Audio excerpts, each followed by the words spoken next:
Hermanos amados, el pastor Pedro Saavedra les saluda. Seguimos adelante, ahora sí casi terminando esta serie. Seguimos revisando el primer elemento, un asunto que es de mucha utilidad o será de mucha utilidad en cuanto a crecer en el profetizar. Es el conocimiento personal de las Escrituras. Destacamos que tenemos que familiarizarnos con la Biblia de manera literal. Y vimos el ejemplo del Señor y también del apóstol Pablo.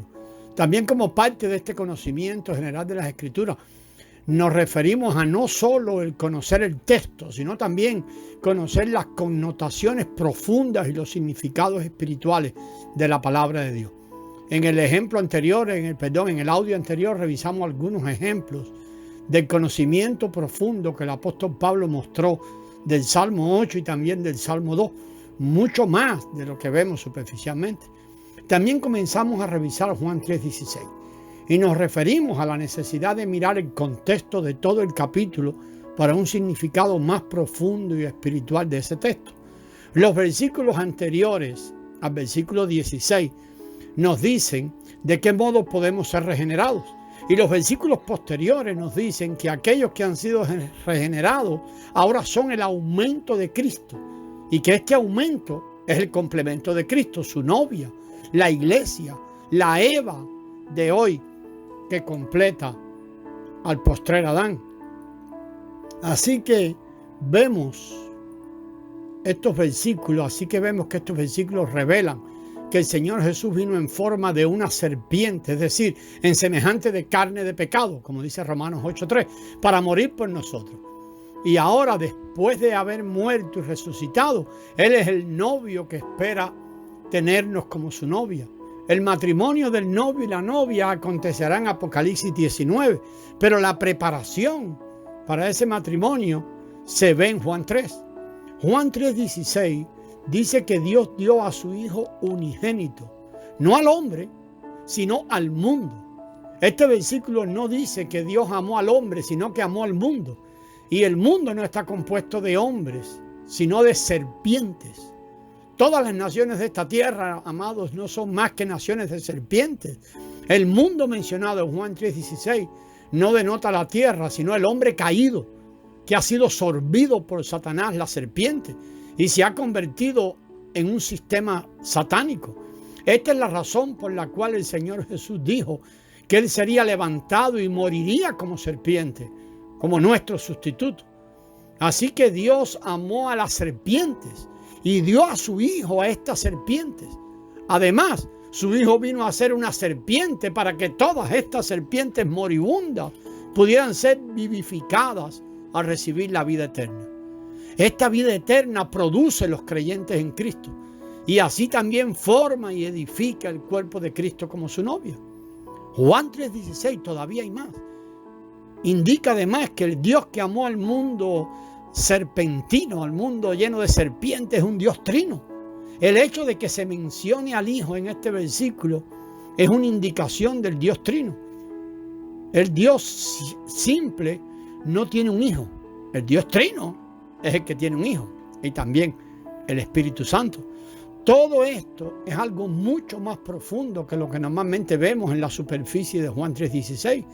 Lo que vemos aquí más profundo es que el Dios trino revelado en Génesis 1 de tal manera amó a la gente que se hizo como la serpiente, a la gente del mundo satánico, que les dio a su Hijo unigénito, el segundo de la Trinidad Divina en encarnación, para que muriera por ellos en la forma de una serpiente como sustituto, y procesándose a sí mismo llegar a ser el Espíritu vivificante para los que creyeran en Él como el Redentor, fuesen regenerados con su vida eterna por medio del mismo Espíritu vivificante, a fin de que fuesen muchos los hijos de Dios, como leemos en Juan 1:12 y Hebreos 2:10, y sus muchos hermanos, como dice Romanos 8:29, para constituir su cuerpo, la iglesia, Efesios 1:23, como su aumento y su novia, con el propósito de satisfacerlo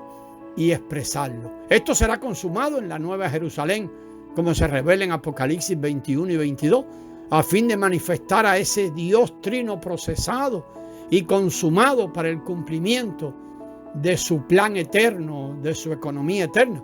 Así que tal connotación, hermanos, no solo profunda, sino también profundamente amplia en su extensión. Si se da cuenta, lo que hemos mirado ahí rápido en Juan 3:16 abarca toda la Escritura, desde el primer capítulo de Génesis hasta el último capítulo de Apocalipsis 22, y tiene un profundo significado espiritual. Entonces se nos muestra el punto de que para tener un conocimiento de la Escritura, también debemos conocer los significados espirituales de la palabra de Dios.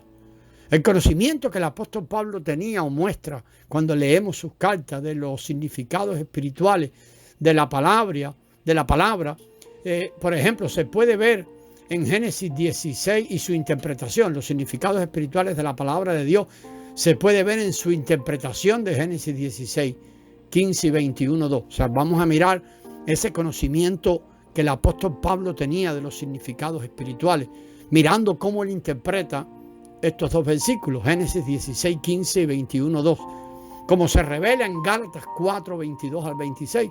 Según la superficie de la letra, Génesis 16, 15 y 21:2 habla de dos mujeres, Sara, la esposa de Abraham, y Agar, su concubina. Sin embargo, en Gálatas 4, 22 y 26, Pablo dice que estas dos mujeres son figuras.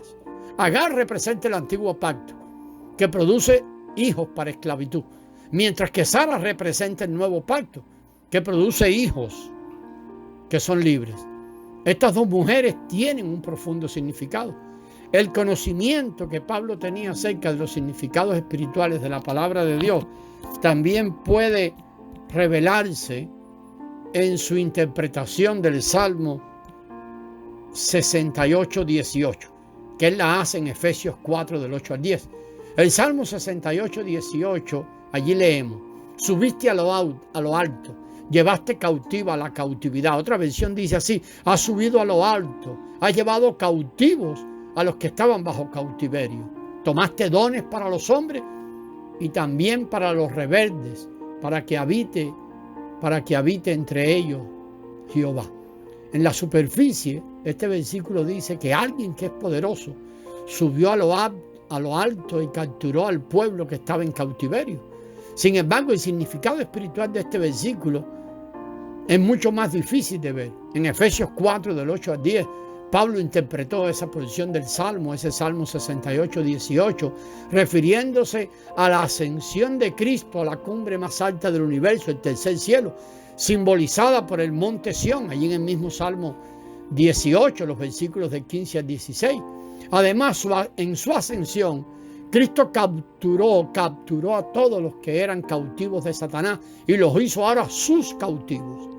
La versión amplificada del Nuevo Testamento traduce Efesios 4:8 de esta manera: llevó un séquito de enemigos vencidos.